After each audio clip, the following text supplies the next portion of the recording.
Hey there. So I have a question for you today. When was the last time you danced? And hey, if your answer is Jamie, I don't do that, still stay with me. Stay with me. I've got a lot to share with you. Welcome to Creative Living with Jamie. I'm your host, Jamie Ridler, founder of the School of Creative Magic. On this podcast, you'll discover the magic that's possible when you realize that your life is your studio and you are an artist. Hey, everybody, it's Jamie from the School of Creative Magic. And today I really want to talk to you not just about dancing, but also about who gets to do art. So, dance is one art form, but this could also apply to painting or filmmaking or photography or poetry or any art form. And then I'm going to come back and talk to you about dance in particular and give you a few things you can do to make a step into letting yourself dance more because there is so much magic in dancing and it's our birthright as human beings. Have you ever seen a baby when a baby hears music and like the bouncing happens and the feet go?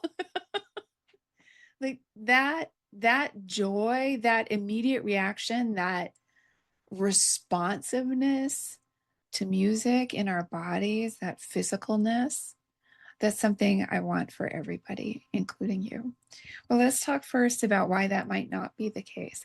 I sent out a newsletter this weekend that was about how we learn who's allowed to make art. So children are allowed to make art, like little kids. We do art in kindergarten, we do art at home, maybe if we're lucky, if we have access to that. It's considered very normal for kids to play with crayons or to bead necklaces or to want to paint with colors or make mud pies, whatever. Like we totally see that as okay for children, sort of like at the baseline of a pyramid. And then who else is allowed to make art? The pinnacle, right? The top tier, oh my God, the geniuses, the special people, they get to make art. So we all get to make it as kids. And then somehow when we get up to as adults, only this top tier group of people get to make art. And it doesn't have to be that way.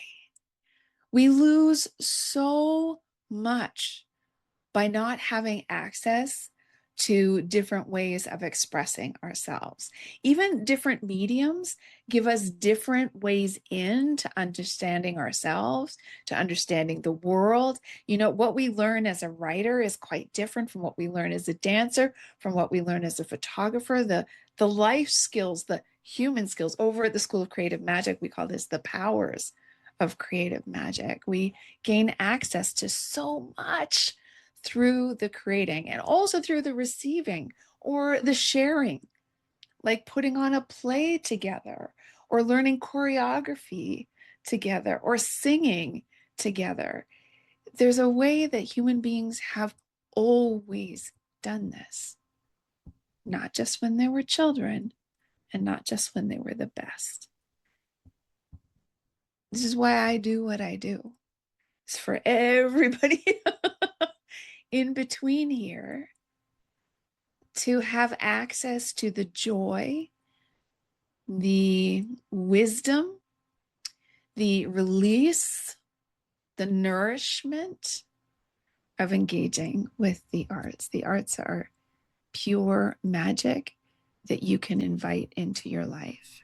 So I just want to shine a light on the way we've been taught that everybody has access to the arts until like a certain stage where now you're supposed to get good at something or not pursue it. So it's usually sometime in school. It could be when you're still quite young and some kid draws a horse and it looks like a horse, and you draw a horse and it looks like shapes. It might be a moment like that, or it might be a moment that a teacher shut you down and said, this isn't for you, and you believe them. There's all sorts of reasons we get kind of tamped down and sorted, you know, and some people get sorted into the talented stream, and then there's everybody else. And it's like this everybody else, like the magic is stolen from them.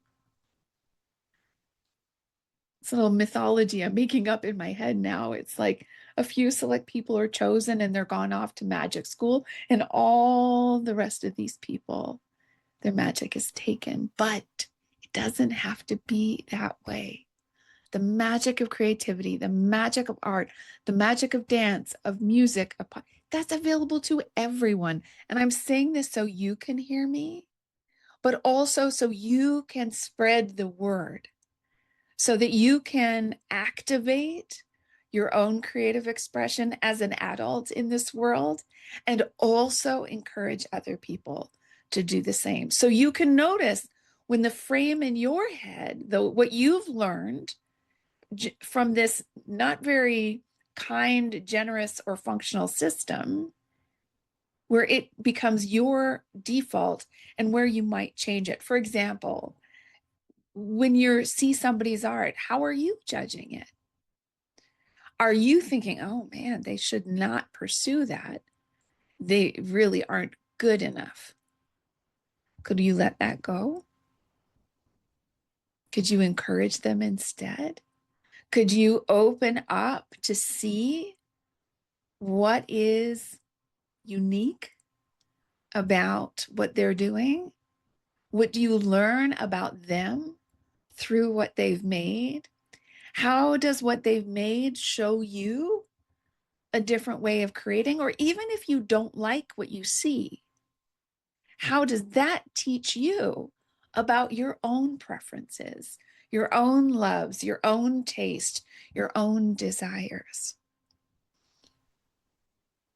The arts belong to everybody, all the arts, everybody, including you. So let that be a segue into dance for a moment. Dance is an art form that is very close to my heart. From the time I was a little girl, like some of my earliest memories are of my grandmother playing piano and me, you know, dancing around on her red rug. And it just is something that I always felt attuned to. It's something my body always wanted to do. And at a certain point in my life, I started to study dance quite seriously, but I was a bit old for dance studies. It was 15, I think. And I was also 5'3". I also was curvy. I also did not have that leg extension, no matter how hard I tried, no matter how many hot baths I stretched in, no matter how many times I stretched in my black plastic pants, trying to create warmth in my joints and elongate. That just wasn't, that my body wasn't built that way. And so that put a limitation on the ceiling for me, I believed at the time, of dance. And it was only later in my life when I found theater that I learned that you could put on your own shows. Like yes, maybe I wasn't going to dance on Broadway. Maybe I wasn't going to dance in commercials, but there's lots of other ways I could have danced. Just like in theater, I didn't have to wait for somebody to choose me. I could say, you know what? I'm going to put on a show. And then I realized, oh my gosh, I can dance. I don't need somebody else's approval or permission to dance. And I don't even need an event to dance. I just need my body. I just need my own impulses. I just need some music. And so there's a freedom and a bit of rebellion in saying yes to an art form that has been denied you, even if that denial came from yourself. And so, not too many years ago, I auditioned for a dance show that was at an art festival here in Toronto. And I got in and I spent days and days and days learning choreography. I spent hours in my backyard with my headphones on, like getting the moves. I loved going to the sessions where we danced and learned. And it was such a beautiful gift to me. And it reminded me that sometimes more things are possible than you think. That brought me back to dance in a lot of ways. And then, as many of you know, then I also studied to be a DJ. And now I run these online dance events called Rewilding. And the whole motivation of Rewilding is to give you a safe place to just enjoy moving your body to music. And you can do it in your kitchen, you can do it in your bedroom, you can do it anywhere, you could do it in your bathroom. I don't care. Just come and let yourself be free to rediscover the joy of dance that lives in your body. It's such a beautiful way to build a relationship with your body, too. And I'll just say one thing, too, about identifying as a dancer, because I think we have the same reaction to that as we do about an artist.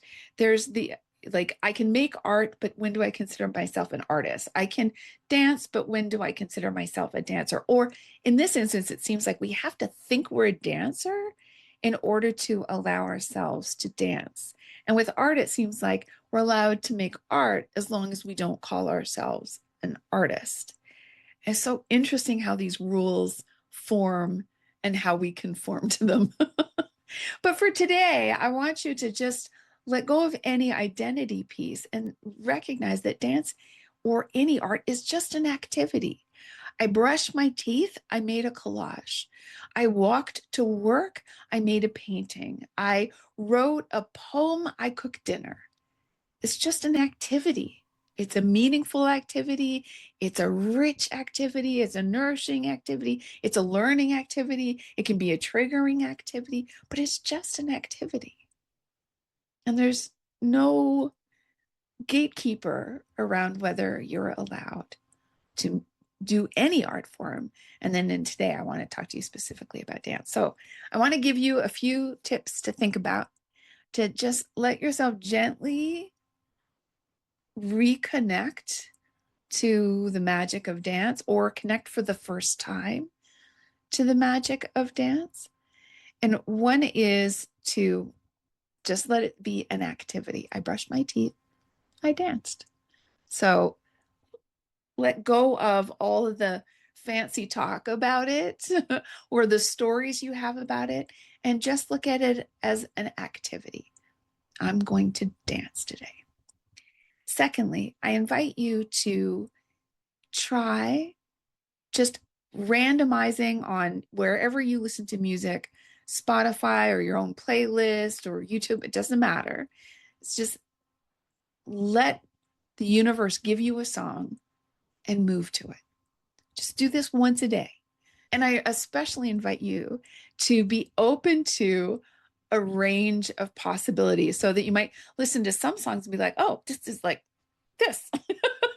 Like, I just want to move all my angles to this song, and then some things might be like, oh, okay, I got my sensuality on, I got my curves, I got this smoothness, or some might be very still, and all you want to do is move just a little. So try that. And in this, the secret I want you to activate is also your imagination. When you were a kid, and it might have been the lyrics or it might have been the words, it was sort of this feeling of, oh, I'm going to be a cloud. I'm going to be a cloud. Or, oh, this sounds like a cat. It's let go of anything whatsoever about how it looks, and instead how it feels in your body, what the sensation is, or what your imagination starts to want to explore. Be playful, be adventurous, be honest with how you're feeling. I think this is such a skill of, this is why I call rewilding rewilding. This is at the heart of it. How do I stop thinking about what I should do? How do I stop thinking about how I look? And instead, how do I hear what my own heart, my own spirit, my own body says? And let that be the beginning of my movement.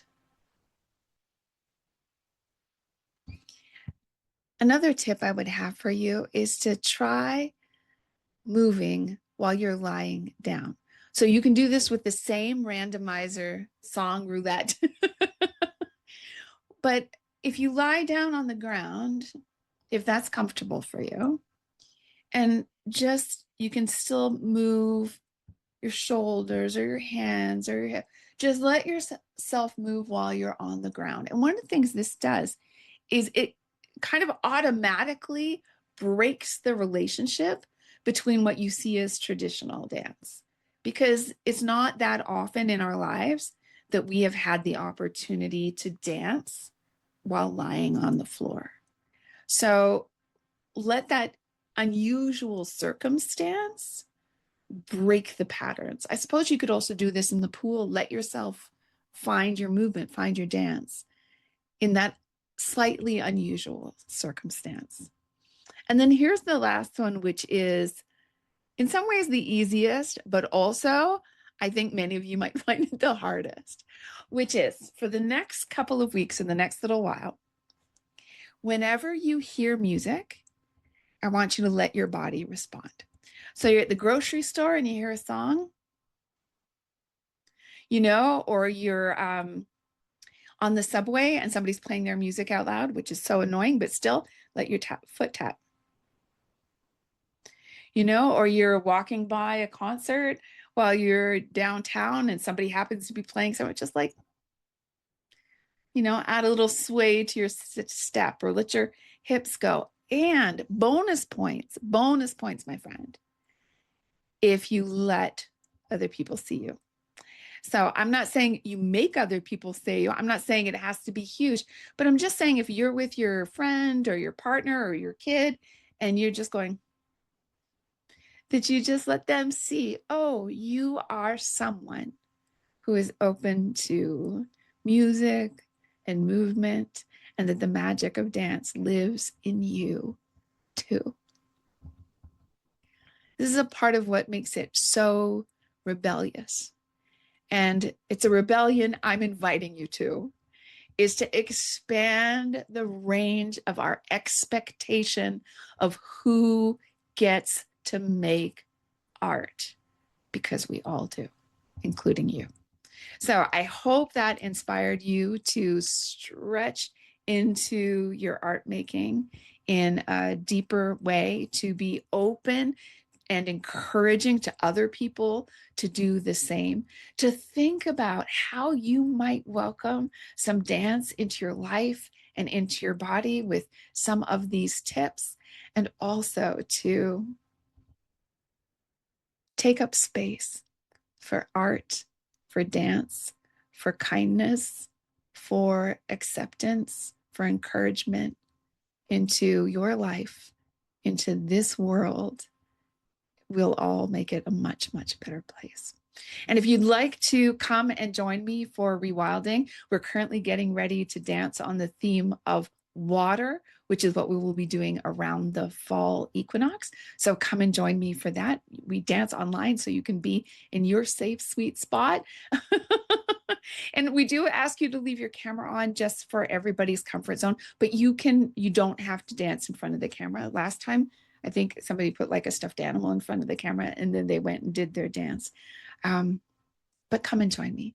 And if you missed that, it's either open for registration for our next event, or it's on the wait list for our next event. So come on over to theschoolofcreativemagic.com. You'll see a tab for Rewilding. Just jump in there and join me for the dance or sign up for the waitlist. Okay. I hope there was something delicious in here for you today.